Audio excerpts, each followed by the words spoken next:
Sir आपके district इदारे में कैरियर गाइडेंस से एक उम्मीद की किरण नजर आ रहा है, आप क्या कहेंगे सर? क्योंकि मैसूर में देखा है कि सेंट्रल मुस्लिम वेलफेयर काउंसिल ने एक जमाना था जो बच्चों को अपने कैरियर गाइडेंस से बहुत कुछ खिदमत अंजाम दी, उसमें आप भी जिम्मेदार थे। अब एक नई शुरुआत हुई है जमीयत सेंटर से, तो आप क्या कहेंगे सर? औज़ु बिल्लाहि मिनश शैतानिर रजीम, बिस्मिल्लाहिर रहमानिर रहीम।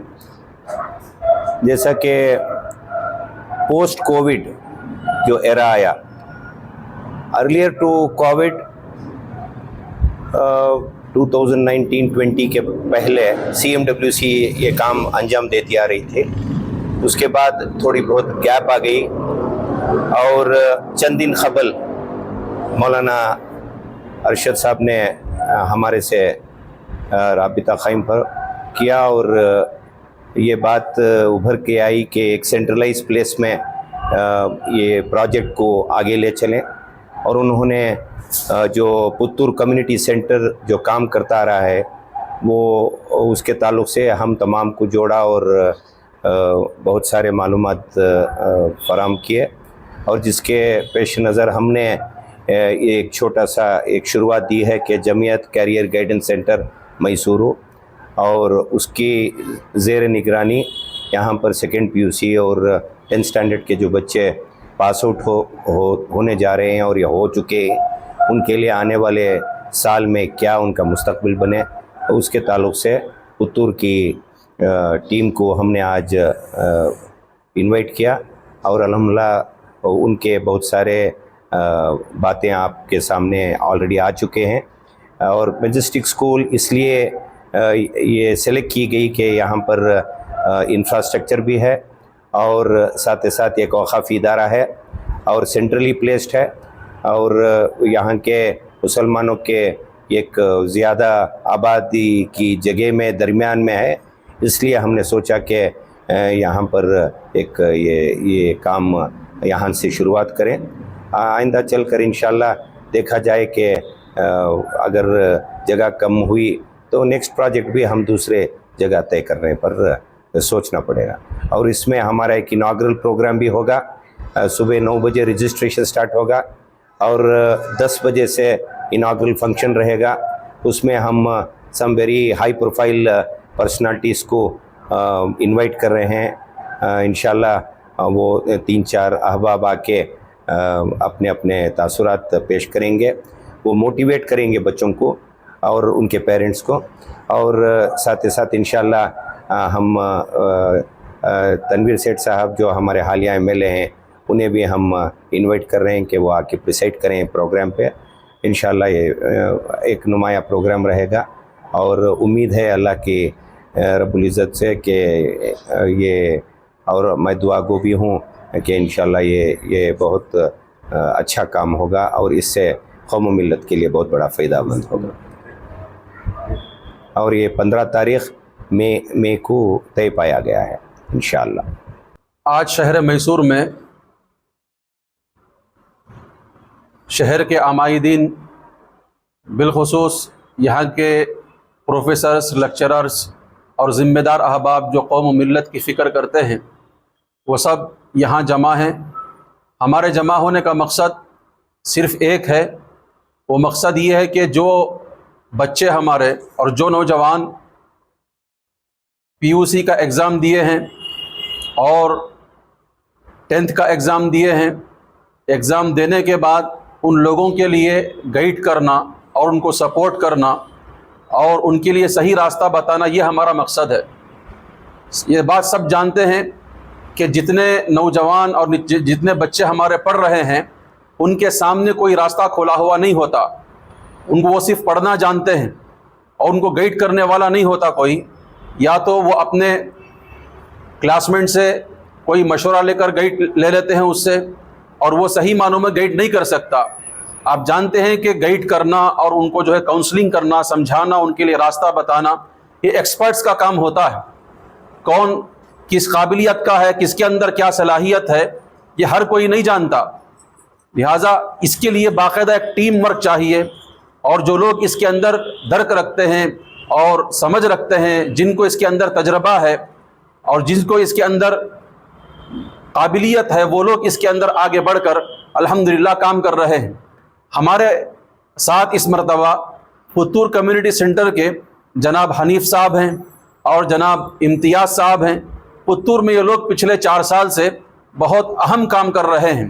یوں سمجھیے کہ ہر کالج میں پڑھنے والے نوجوان بچے اور ہر اسکول میں پڑھنے والے بچے پڑھتے ہیں, اور جس کو جتنی ضرورت ہوتی ہے وہ لوگ اپنے پرنسپل سے, اپنے لیکچرر سے وہ مدد مانگ لیتے ہیں اور وہ اپنا راستہ تلاش کرتے ہیں. لیکن تمام بچوں کی اور تمام پڑھنے والوں کی فکر لے کر کہ ایک کمیونٹی ہو اور ایک سینٹر ہو, اس کے لیے ہم تمام نے مل کر کوشش کی, اور پتور کے اندر ایسا ایک سینٹر قائم ہے جو قابل تعریف ہے اور جس کی خدمات ماشاءاللہ کرناٹک کے آگے بڑھتے ہوئے الحمدللہ بہت جگہ پہنچ رہی ہیں. تو شہر میسور ایک بہت اہم ترین علاقہ ہے. اس کے اندر دانشور بھی ہیں, مالدار بھی ہیں, سب کے سب لوگ ہیں. ہم یہی چاہتے ہیں کہ تمام کی قابلیت اور تمام کی صلاحیت جب ایک جا ہو جاتی ہے تو ہمارے نوجوانوں کے مستقبل کے لیے, ان کے فیوچر کے لیے بہت بڑا سنہرا موقع ثابت ہو سکتا ہے. لہٰذا ہم بہت تقریباً 1 مہینے سے مشورے کرتے ہوئے اس نتیجے پر پہنچے ہیں. آنے والے 15 تاریخ کو, یعنی مئی کے 15 تاریخ کو, 15 مئی کو ویڈنسڈے کے دن میجسٹک ہائر پرائمری اسکول ادے گری میسور میں صبح 9 بجے سے انشاءاللہ اس اسکول کے اندر کیریئر گائیڈنس کا پروگرام رکھا گیا ہے. اس کے اندر آپ کو ہر وہ چیز ملے گی جس کے لیے آپ پریشان ہیں. ایک نوجوان, ایک اسٹوڈنٹ پریشان ہوتا ہے, اس کو ہاتھ پکڑ کر لے جانے والا کوئی نہیں ہوتا. انشاءاللہ آپ کی پریشانی آنے والے چہارشنبے کو یہاں ختم ہوگی انشاءاللہ. اس لیے کہ سارے کے سارے لوگ جمع ہو کر ہمارے مستقبل میں آنے والے نوجوانوں کی فکر کر رہے ہیں. تو تمام ان نوجوان بچوں سے جو پی یو پاس کر چکے ہیں اور 10th پاس کر چکے ہیں, تمام سے ہماری آپ کے نمبرز جو بھی ہوں وہ کوئی میٹر نہیں ہے. آپ کم نمبر لیے ہوں, زیادہ نمبر لیے ہوں, ڈسٹنکشن میں آئے ہوں, یہ کوئی مسئلہ نہیں ہے. ہر آدمی ہمارے پاس آئے, ہمارے ایکسپرٹ ہوں گے, ہمارے کاؤنسلر ہوں گے, انشاءاللہ آگے کے راستہ چلنا وہ آپ کو سکھائیں گے. یہ ہماری آپ سے گزارش ہے, اور نوجوانوں سے بڑھ کر ان کے پیرنٹس سے ہماری گزارش ہے کہ آپ اپنے بچوں کے فیوچر کی فکر اگر کرنا چاہتے ہیں, ان کو صحیح گائیڈنس آپ دینا چاہتے ہیں, تو آنے والے چہارشنبے کو یعنی 15 مئی کو چہارشنبے کے دن آپ صبح 9 بجے میجسٹک ہائر پرائمری اسکول میں تشریف لائیں. 9 بجے سے آپ کو یہاں رجسٹریشن شروع ہو جائے گا, اور پھر انشاءاللہ 1-to-1 گائیڈنگ شروع ہوگی اور جو ہے کاؤنسلنگ شروع ہوگی. آپ تمام کے تمام اس سنہری موقع سے فائدہ اٹھائیں, ہرگز اس میں غفلت نہ بردیں. آپ اگر آئیں گے تو اس کا فائدہ اٹھائیں گے, اگر آ نہ سکے تو پھر اس کا نقصان بھی اٹھانا پڑے گا, خدا نہ کرے. لہٰذا اس موقع کو غنیمت سمجھتے ہوئے جہاں تک ممکن ہو سکے اپنے نوجوانوں کی فکر کریں. اس سے آگے بڑھ کر آپ حضرات کے لیے, بالخصوص ان لوگوں کے لیے جو اچھے نمبر لا رہے ہیں اور جن کے اندر طاقت نہیں ہے کہ وہ آگے پڑھ سکتے ہیں, ان کے لیے بھی الحمدللہ پتور کمیونٹی کی جانب سے بھی 50 طلباء کے لیے بہت ساری اسکالرشپ اور بہت سارے الحمدللہ سہولیات کا اعلان کیا جا رہا ہے. اس کے علاوہ ہم لوگ خود بھی انشاءاللہ کوشش کر رہے ہیں کہ اس 50 کو آگے بڑھاتے ہوئے کم از کم 100-150 تک ہم لے جائیں. یہ ہماری کوشش ہے, اور یہ تمام کی تمام سہولیات اور یہ تمام کے تمام آفرز آپ اس وقت پا سکیں گے جب آپ یہاں آ کر کے رجسٹر کرائیں گے اور ہماری کاؤنسلنگ میں آپ شامل ہوں گے. اب میں جناب حنیف صاحب سے گزارش کرتا ہوں کہ آگے کی جو ڈیٹیلز ہیں وہ ہمارے آڈینس کو آپ دے کر ان کے لیے اطمینان کا باعث ہو.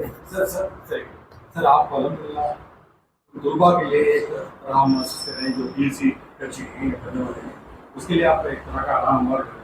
سر سوال یہ ہے کہ کل رزلٹ ہے, کل SSLC کا, جو بچے PUC میں کیا کرنا ہے یہ جانتے ہی نہیں, تو ایسے بچوں کو آپ کے سینٹر سے کیا ہوگا, کیا کچھ امید کریں گے SSLC کے بعد کیا کریں؟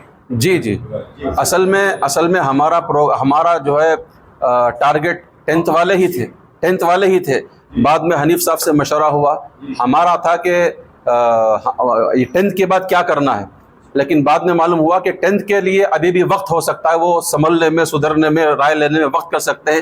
اصل جو ہمیں گائیڈنگ کرنا ہے وہ PUC والوں کے لیے ہے, تو لہٰذا ان کا بھی ہے اور لگے ہاتھوں میں 10th کا بھی کرنا ہی تھا. اب جب رزلٹ آ جائے گا ہمارے پروگرام سے پہلے, تو لہٰذا ان کے لیے بھی ہم گائیڈ کرنے کے لیے تیار ہیں, ان کی بھی کاؤنسلنگ ہوگی انشاءاللہ.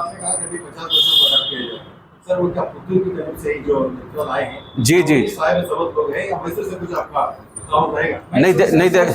نہیں دیکھیے, جیسا کہ میں نے کہا کہ یہ جو ٹیم ہے نا, اب پتور کے احباب آ کر یہاں کے بچوں کو اڈاپٹ کر رہے ہیں یا ان کو اسکالرشپ دے رہے ہیں, جو بھی ہو, तो इनका दिल देखें आप, ये असल में मुल्क और मिल्लत के बच्चों की, नौजवानों की फिक्र है, उसके अलावा कुछ नहीं है। वरना इस जमाने में 100 रुपये किसी को देने के लिए तैयार नहीं होता। वो लोग, इसकी कास्ट तकरीबन 50 लाख से ज्यादा आएगी। ये 50 बच्चों को जो अडॉप्ट कर रहे हैं, स्कॉलरशिप जो भी उनका एक्सपेंसेस बर्दाश्त कर रहे हैं, तकरीबन 50 लाख से ज्यादा इसका खर्च आएगा। आज के ज़माने के अंदर एक बाप अपने बच्चे पर खर्च करने के लिए डरता है। जब ये लोग आकर कर रहे हैं तो इनके दर्द को समझना चाहिए। इसीलिए हमारे जो अहबाब यहाँ तशरीफ़ फरमाए, सब ने कहा कि जब ये 50 कर रहे हैं तो इंशाअल्लाह हम 100 की कोशिश करेंगे मजीद। इस तरीके से 150 का अब ऐलान करते हैं, बाकी अल्लाह ने चाहा तो इंशाअल्लाह हम आगे बढ़कर कोशिश करेंगे। मैसूर में मुख्य हज़रत बहुत है सर, सारे सर्वत लोग हैं, आपके साथ जुड़ जाए तो बहुत बड़ा काम। देखिए, उसके सिलसिले में एक बात यह है, मुखय्यर हजरात हैं, उनके लिए देने के लिए काबिल एतमाद इदारा चाहिए। असल चीज ये है, देने के लिए आदमी तैयार है, लेकिन किसको दे, सवाल ये है। अब इसीलिए चेहरे आपके सामने मौजूद हैं। इंशाअल्लाह ये आपकी ख्वाहिश पूरी होने वाली है। आप जहां देंगे आपका पैसा रायगा नहीं जाएगा, वो किसी के मुस्तकबिल के लिए इंशाअल्लाह आपका पैसा काम आ जाएगा। अब आप पैसा खर्च करें, इंशाअल्लाह ये इन्वेस्टमेंट आपका देखेंगे लॉन्ग टाइम कितना काम करेगा। किसी एक अच्छे डॉक्टर की शक्ल में, इंजीनियर की शक्ल में आज का आपका दिया हुआ पैसा आपके सामने खड़े होकर के मुस्कुराएगा कल इंशाअल्लाह। ನಮಸ್ಕಾರ. ಇವತ್ತು ಮೈಸೂರಿನಲ್ಲಿ ಜಮಿಯತ್ ಕ್ಯಾರಿಯರ್ ಗೈಡೆನ್ಸ್ ಏನು ಆಯೋಜನೆ ಮಾಡಿದಂಥ ಈ ಒಂದು ಕಾರ್ಯಕ್ರಮ ನಾಳಿದ್ದು 15 ತಾರೀಕಿಗೆ ನಡೀಲಿಕ್ಕೆ ಇದೆ. ಇದು ಎಲ್ಲ ಕಮ್ಯುನಿಟಿಯ ಮಕ್ಕಳಿಗೆ ಕೂಡ ಪಾರ್ಟಿಸಿಪೇಟ್ ಮಾಡ್ಬೋದು. ಈವನ್ ನಮಗೆ ನಮ್ಮ ಪುತ್ತೂರಿನಲ್ಲಿ, ಪುತ್ತೂರು ಕಮ್ಯುನಿಟಿ ಸೆಂಟರ್, ಕಮ್ಯುನಿಟಿ ಅಂದರೆ ಅದು ಬೇರೆ ಬೇರೆ ಕಮ್ಯುನಿಟಿ, ಲಿಂಗಾಯತ ಇರ್ಬೋದು, ಒಕ್ಕಲಿಗ ಇರ್ಬೋದು, ಅಥವಾ ಬಿಲ್ಲವ ಇರ್ಬೋದು, ಅಥವಾ ನಮ್ಮ ದಲಿತ್ಸ್ ಕಮ್ಯುನಿಟಿ ಇರ್ಬೋದು, ಕ್ರಿಶ್ಚಿಯನ್ ಕಮ್ಯುನಿಟಿ ಇರ್ಬೋದು, ಜೈನ್ಸ್ ಇರ್ಬೋದು, ಯಾವುದೇ ಕಮ್ಯುನಿಟಿಯ ಮಕ್ಕಳು ಕೂಡ ಬಂದು ಇಲ್ಲಿ ಈ ಕಾರ್ಯಕ್ರಮದಲ್ಲಿ ಭಾಗವಹಿಸ್ಬೋದು. ನಮ್ಮ ಎಕ್ಸ್ಪರ್ಟ್ ಕೌನ್ಸಿಲರ್ ಹತ್ರ ಅದನ್ನ ನಂತರ ತಾನು ಏನು ಮಾಡಬೇಕು ಮತ್ತು ತಾನು ಆಯ್ಕೆ ಮಾಡಿದ ಏನು ಕೋರ್ಸ್ ಇದೆ, ಏನಿದೆ ಸಬ್ಜೆಕ್ಟ್ ಇದೆ, ಅದು ನನಗೆ ಪ್ರಯೋಜನಕಾರಿಯ ಮತ್ತು ಆ ಸಬ್ಜೆಕ್ಟ್ ತಗೊಳ್ಳೋದಕ್ಕೆ ನನಗೆ ಕಾಬಿಲಿಯತ್ ಇದೆಯಾ. ಇಲ್ಲಿ ಒಂದು ಮೈಂಡ್ ಸೆಟ್ ಇದೆ ಮಕ್ಕಳಲ್ಲಿ, ನನಗೆ 400ಕ್ಕಿಂತ ಕಡಿಮೆ ಬಂದರೆ, 500ಕ್ಕಿಂತ ಕಡಿಮೆ ಬಂದರೆ ನಾನು ಕಾಮರ್ಸ್ ತಗೊಳ್ಳೋದು, 500ಕ್ಕಿಂತ ಮೇಲೆ ಬಂದರೆ ಸೈನ್ಸ್ ತಗೊಳ್ಳೋದು. ಇದು ತಪ್ಪು ಕಲ್ಪನೆ. 400ಕ್ಕಿಂತ ಇತ್ತೀಚೆಗೆ ನಮ್ಮೊಬ್ರು ಸಬ್ ಇನ್ಸ್ಪೆಕ್ಟರ್ ಅವರು UPSC ಪಾಸ್ ಆಗಿದ್ದಾರೆ. ಅವ್ರ ಚರಿತ್ರೆ ಸ್ಟೋರಿ ಕೇಳಿದ್ರೇನೆ 38% ಅವರು PUC ಅಲ್ಲಿ ತಗೊಂಡಿದ್ರು, ಅವರು UPSC ಪಾಸ್ ಮಾಡಿದ್ದಾರೆ. ಹಾಗಾಗಿ ನಾನು ಹೇಳುದು, ನೋಡಿ, ನಿಮ್ಮಲ್ಲಿರುವಂತ ಸಾಮರ್ಥ್ಯ ಅದು ನಿಮ್ಮ ಆಪ್ಟಿಟ್ಯೂಡ್ ಟೆಸ್ಟ್ ನಂತರ ನಮ್ಗೆ ಗೊತ್ತಾಗ್ತದೆ. ಯಾಕಂದ್ರೆ ಇಲ್ಲಿ ಎನ್ವೈರನ್ಮೆಂಟು, ಇನ್ಫ್ಲುಯೆನ್ಸ್ ನಿಮ್ಮ ಬ್ರೈನ್ ಅನ್ನ ಚೇಂಜ್ ಮಾಡಿರುತ್ತೆ. ಯಾಕಂದ್ರೆ ನಿಮ್ಮಲ್ಲಿ ಕಾಬಿಲಿಯತ್ ಇರುತ್ತೆ. ಒಂದು ಮುತ್ತಿದ್ರ ಮುತ್ತಿನ ಮೇಲೆ ಧೂಳು ಅದೆಲ್ಲ ಸೇರಿಸ್ಕೊಂಡು ಆ ಮುತ್ತು ಹೇಗೆ ಹೈಡ್ ಆಗಿ ಹೋಗುತ್ತೆ, ಹಾಗೆ ನಿಮ್ಮ ಬ್ರೈನ್ ಅಲ್ಲಿ ಇರುವಂತ ಬ್ರಿಲಿಯನ್ಸಿ, ಆಪ್ಟಿಟ್ಯೂಡ್ ಏನಿರುತ್ತೆ, ಈ ಸಾಮರ್ಥ್ಯ ಏನಿರುತ್ತೆ, ಈ ಸಾಮರ್ಥ್ಯ ಹೈಡ್ ಆಗಿ ಹೋಗಿರುತ್ತೆ. ನಾವು ಅದನ್ನ ಐಡೆಂಟಿಫೈ ಮಾಡಿ ನಿಮ್ಗೆ ರೈಟ್ ಗೈಡೆನ್ಸ್ ಮಾಡ್ತೀವಿ. ಮತ್ತೊಂದು 10ನೇ ಕ್ಲಾಸ್ ನಂತರ ನೀವು ಯಾವ ಸ್ಟ್ರೀಮ್ಗೆ ಹೋಗ್ಬೇಕು. ಮುಖ್ಯವಾಗಿ ಮಕ್ಕಳಿಗೆ ಒಂದು ದೊಡ್ಡ ಸಮಸ್ಯೆ ಅಂದ್ರೆ PUC ಯಲ್ಲಿ ನಮ್ಮ ಫಿಸಿಕ್ಸ್ ಆಗಿರಿ, ಕೆಮಿಸ್ಟ್ರಿ, ಮ್ಯಾಥಮೆಟಿಕ್ಸ್, ಎಕನಾಮಿಕ್ಸ್ ಅಥವಾ ಅಕೌಂಟ್ಸ್ ಏನ್ ತಗೊಳ್ತಾರೆ, ಈ ಸಬ್ಜೆಕ್ಟ್ ನ ಇಂಪಾರ್ಟೆನ್ಸ್ ಗೊತ್ತಿರೋದಿಲ್ಲ. ಈ ಸಬ್ಜೆಕ್ಟ್ ತಗೊಂಡ್ರೆ ನಾವು ಎಲ್ಲಿಗೆ ಹೋಗ್ತೀವಿ, ಏನಾಗ್ತೀವಿ, ಈ ಸಬ್ಜೆಕ್ಟ್ ಬಗ್ಗೆ ಡ್ರೀಮ್ ಕೊಡ್ತೀವಿ ಅವರಿಗೆ. ಅಕೌಂಟ್ಸ್ ತಗೊಂಡ್ರೆ ನಿನಗೆ ಇದಾಗ್ಬೋದು, ಎಕನಾಮಿ ತಗೊಂಡ್ರೆ ನಿನಗೆ ಮನಮೋಹನ್ ಸಿಂಗ್ ಆಗ್ಬೋದು, ಫಿಸಿಕ್ಸ್ ತಗೊಂಡ್ರೆ ನಿನಗೆ ಅಬ್ದುಲ್ ಕಲಾಂ ಆಗ್ಬೋದು, ಈ ತರ ಮ್ಯಾಥಮೆಟಿಕ್ಸ್ ತಗೊಂಡ್ರೆ ನಿನಗೆ ಸುಂದರ್ ಪಿಚೈ ಆಗ್ಬೋದು. ಈ ತರ ಅವರಿಗೆ ಡ್ರೀಮ್ ಕೊಡ್ತೀವಿ. ಅವ್ರು ಫಸ್ಟ್ ಇಯರ್ PUC ಇಂದ ಅವರು ಪ್ರಿಪೇರ್ ಆಗ್ತಾರೆ, ಸೆಕೆಂಡರಿ PUC ಗೆ ಅವರು ಕಾಬಿಲಿಯತ್ ಆಗ್ತಾರೆ. ಸೆಕೆಂಡರಿ PUC ಅವರಿಗೆ JEE, NEET, NDA, CLAT ಈ ತರ ಯಾವುದೇ ಎಕ್ಸಾಮ್ ಅನ್ನು ಆರಾಮ್ಸೆ ಫೇಸ್ ಮಾಡ್ಬೋದು. ಮಕ್ಳು ಏನ್ ಮಾಡ್ತಾರೆ, ಫಸ್ಟ್ ಇಯರ್ ಮತ್ತು ಸೆಕೆಂಡರಿ PUC ನಂತರ ಡಿಸೈಡ್ ಮಾಡ್ತಾರೆ, ನಾನು CLAT ಬರಿಬೋದಾ, ನಾನು CET ಬರಿಬೇಕಾ, ನಾನು JEE ಬರಿಬೇಕಾ, ಅದಕ್ಕೆ ಕ್ರಾಸ್ ಕೋರ್ಸ್ ಅದು ಇದು ಅಂತ 2 ವರ್ಷ ಅವರು ವೇಸ್ಟ್ ಮಾಡಿರ್ತಾರೆ. ಬ್ರೈನ್ ಅಲ್ಲಿ ಫುಲ್ ಅನ್ವಾಂಟೆಡ್ ಥಿಂಗ್ಸ್ ಡೆವಲಪ್ ಆಗಿರುತ್ತೆ. ಆಮೇಲೆ ಇವರು CET, JEE ಹೋಗಿ ಏನ್ ಪ್ರಾಬ್ಲಮ್ ಬರಲ್ಲ, ಅವರಿಗೆ ಅಚೀವ್ ಮಾಡಕ್ ಆಗಲ್ಲ. ಆ ಪ್ರಾಬ್ಲಮ್ ಬರದ ರೀತಿಯಲ್ಲಿ ನಾವೇನ್ ಮಾಡ್ತೀವಿ, ಅವರಿಗೆ 10th ನಂತರವೇ ಗೈಡ್ ಮಾಡ್ತೀವಿ. ಇನ್ನೊಂದು ಸೆಕೆಂಡರಿ PUC ನಂತರ ಮಕ್ಕಳು ತುಂಬಾ ಎಕ್ಸ್ಪರ್ಟ್ ಇರ್ತಾರೆ. ಉದಾಹರಣೆಗೆ ಕೆಲವು ಸಬ್ಜೆಕ್ಟ್ ಅಲ್ಲಿ ಅವ್ರಿಗೆ ಗೊತ್ತಿರೋದಿಲ್ಲ, CET ಬರೆದು ಇಂಜಿನಿಯರಿಂಗ್ ಹೋಗ್ತಾರೆ. But actually 1 year long term ಅಲ್ಲಿ JEE ಅಲ್ಲಿ ತಗೊಳ್ಳುವಂತ ಸಾಮರ್ಥ್ಯ ಇರೋ ಮಕ್ಕಳು IIT, NIT, MIT ಈ ತರ ಬೇರೆ ಬೇರೆ ಕಾಲೇಜಿಗೆ ಹೋದ್ರೆ ಅವರ ಸ್ಯಾಲ್ರಿ 20, 25, 30 lakhs ಗಿಂತ ಮೇಲೆ ಬರುತ್ತೆ ವರ್ಷಕ್ಕೆ. ನಾರ್ಮಲ್ ಕಾಲೇಜಿಗೆ ಹೋದ್ರೆ 5 lakhs, 6 lakhs ಬರುತ್ತೆ. ಹಾಗಾಗಿರುವಾಗ ನೀಟ್ ತಗೊಂಡ್ರೆ ಏನ್ ಮಾಡ್ಬೋದು, NDA ತಗೊಳ್ಬಹುದು, ಮತ್ತೆ ಇನ್ನು BSc ಹೋಗ್ಬೋದು. ಈ ಸೈಂಟಿಸ್ಟ್ ಉದಾಹರಣೆಗೆ ನಾನು ಹೇಳ್ಬಹುದು, ಮೈಸೂರಲ್ಲಿ IIT ಯಾಕೆ ಬರ್ತಾ ಇಲ್ಲ, IIT ಮಕ್ಕಳು ಯಾಕೆ ಬರ್ತಾ ಇಲ್ಲ, IIT ರ್ಯಾಂಕ್ ಯಾಕೆ ಬರ್ತಾ ಇಲ್ಲ.